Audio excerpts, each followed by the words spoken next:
Nagkagirian ang mga tsuper ng Transport Group na Manibela at MMDA Traffic Enforcers sa gitna ng ikatlong araw ng tigil pasada ng naturang grupo. Iligal daw kasing nakaparada ang mga pampasaherong jeep sa bike lane habang nais naman ng Manibela na magbitiw na sa pwesto ang hepe ng MMDA Strike Force.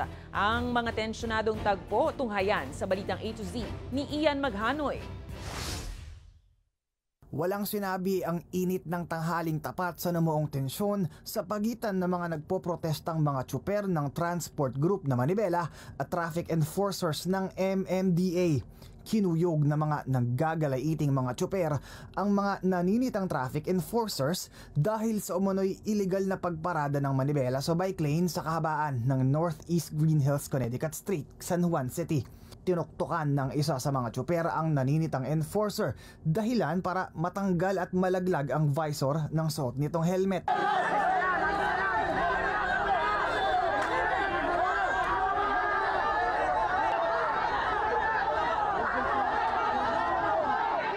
Pero mas uminit pa ang tagpo ng magkasagutan sina Manibela Chairman Marvel Buena at MMDA Strike Force Chief Gabriel Go.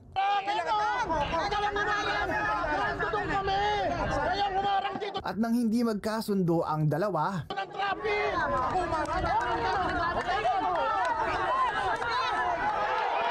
actually, as of the moment, wala naman natilitan eh.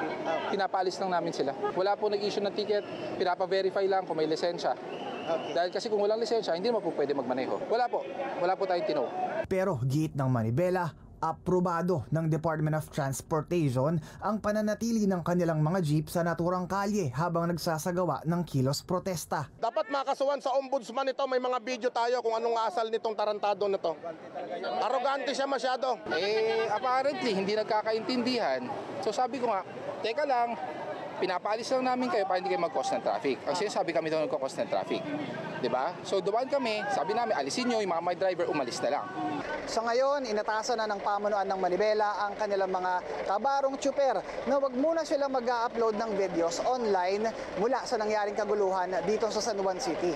Ito raw kasi yung mga ebidensyang kanilang ipipresenta sa Office of the Ombudsman sa oras na magsampa sila ng administrative case laban kay MMDA Strike Force Chief Gabriel Go. But apparently, medyo aggressive sila, kaya sabi ko sa mga tao natin, fallback na lang tayo. Wala namang naiulat na nasugatan sa tensyon, pero plano naman ni Go na kumonsulta sa legal department ng MMDA kasunod ng pamamato at pamamaltok ng mga tsuper sa mga traffic enforcers. Para sa balitang A to Z, Ian Maghanoy.